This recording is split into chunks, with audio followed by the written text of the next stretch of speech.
हम स्वयं मंत्री बने, लेकिन आपको रोका गया। क्यों रोका गया? क्योंकि आप तेजी से आगे बढ़ रहे थे। जब आप कोई काम अच्छा करें, अगर उसको रोकने के लिए कोई आ जाए, तब आप 100% गारंटी के साथ मान लीजिए कि काम आप अच्छा कर रहे हैं, इसलिए लोग रोक रहा है। लोग मुझसे डरते हैं, इसीलिए मुझे रोकते हैं। नमस्कार, आप देख रहे न्यूज़ फॉर नेशन और मैं स्वाति पांडे आपके साथ। ये तमाम बातें कहनी है वीआईपी सुप्रीमो और बिहार में सन ऑफ मलाह के नाम से जाने जाने वाले पूर्व मंत्री मुकेश सहनी की। आपको बताएं तो मुकेश सहनी इन दिनों अपने संकल्प यात्रा पर निकले हुए हैं, जिसके तहत वो बिहार के अलग अलग जिलों का भ्रमण कर रहे हैं, अलग अलग प्रखंडों में जा रहे हैं, लोगों के बीच जा रहे हैं, अपने कार्यकर्ताओं के बीच जा रहे हैं। और जब भी जहां भी मुकेश सहनी का काफिला पहुंचता है, उनके कार्यकर्ताओं की तरफ से, उनके समर्थकों, उनके सपोर्टर्स की तरफ से उनका खूब स्वागत किया जाता है। अब आपको बताएं तो मुकेश सहनी अपने संकल्प यात्रा के तहत बक्सर पहुंचे हुए हैं, जहां बक्सर पहुंचकर वो बिहार के मुख्यमंत्री नीतीश कुमार पर तो गरज ही रहे हैं, साथ ही साथ केंद्र की मोदी सरकार को भी लपेटे में ले रहे हैं।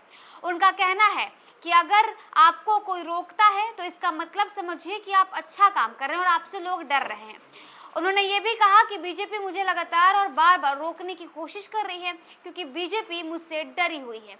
क्या कुछ मुकेश सहनी कह रहे हैं अपने बक्सर पहुंचे हुए जब अपनी संकल्प यात्रा के तहत, वो बातें आपको सुनवाते हैं। आप सभी को बहुत बहुत धन्यवाद, आप सभी को स्वागत है।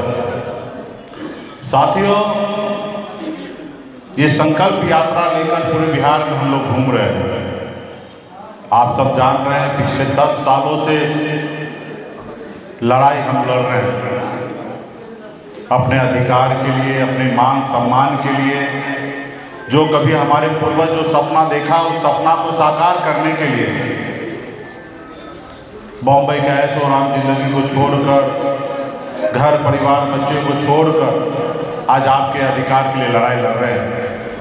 एक समय वो था जो अपनी जिंदगी को बेहतर बनाने के लिए अपने माँ बाप, भाई बहन, रिश्तेदार को छोड़कर मुंबई जैसे शहर चला गया, वहाँ मेहनत किया, संघर्ष किया, और संघर्ष के बदौलत हमने कामयाबी हासिल किया। अक्सर लोग जब आगे बढ़ जाते हैं तो पीछे मुड़ के नहीं देखते हैं। लाखों करोड़ों ऐसे लोग होते हैं, उसमें से कोई एक व्यक्ति ऐसे होते हैं जो आगे बढ़ने के बाद भी अपने पीछे के लोगों को देखते हैं। उसमें से मैं हूँ, जो अपने घर परिवार बच्चे को बॉम्बे में छोड़कर आपके अधिकार के लिए लड़ाई लड़ रहे हैं।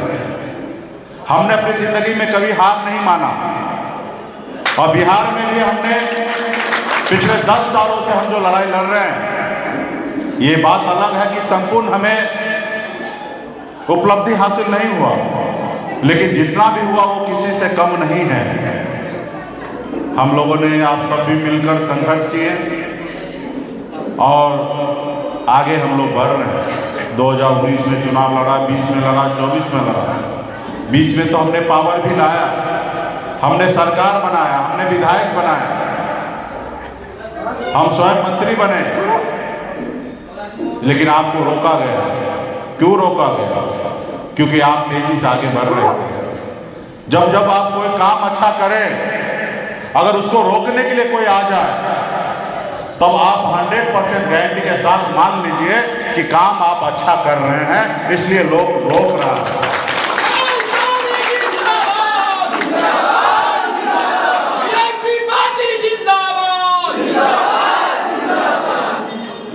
काम आप कहिए और कोई नोटिस ना ले, रोके नहीं, तो इसका मतलब है कि काम आपका अच्छा नहीं हो रहा है।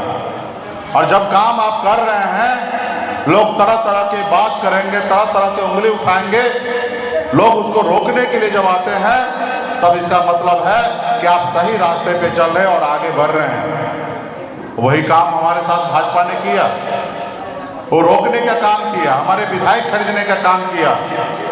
दूसरों से और हमें अच्छा लगता है कि लोग हमसे डरते हैं, इसलिए आज हमको रोकते हैं। तो इसलिए साथियों, मंच पर बहुत सारे नेतागण हैं, अपना में राजनीति नहीं करेंगे।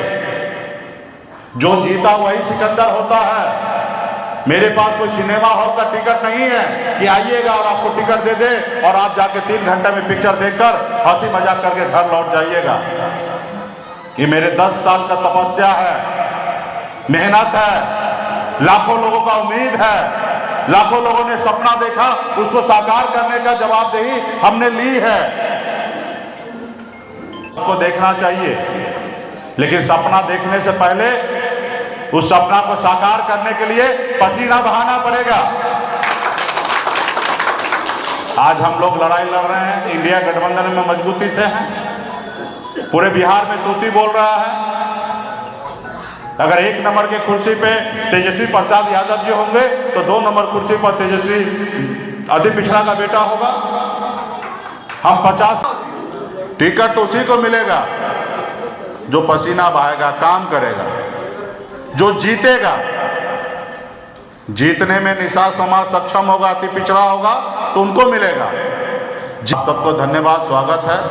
लेकिन पार्टी के एक्टिव पदाधिकारी जो हैं, युवा हैं, माला पहनाने के लिए, गले में शॉल देने के लिए होर मचा कर रखे थे, लेकिन उतना ही पार्टी के लिए काम करते तो ज़्यादा अच्छा होता।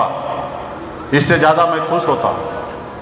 तो विशेष यही कहूँगा कि जो हम लोग लड़ाई लड़े हैं अंजाम तक नहीं पहुँचे हैं, अभी भी बीच मझधार में हम फंसे हुए हैं। जब तक आपका संपूर्ण राज्य में सरकार नहीं बनेगा, लाखों लोग जो सपना देख रहे हैं वो साकार नहीं होगा। और सपना साकार करने के लिए ये लाखों का लाख लोगों को अपने पैर पे खड़ा होना पड़ेगा। इसलिए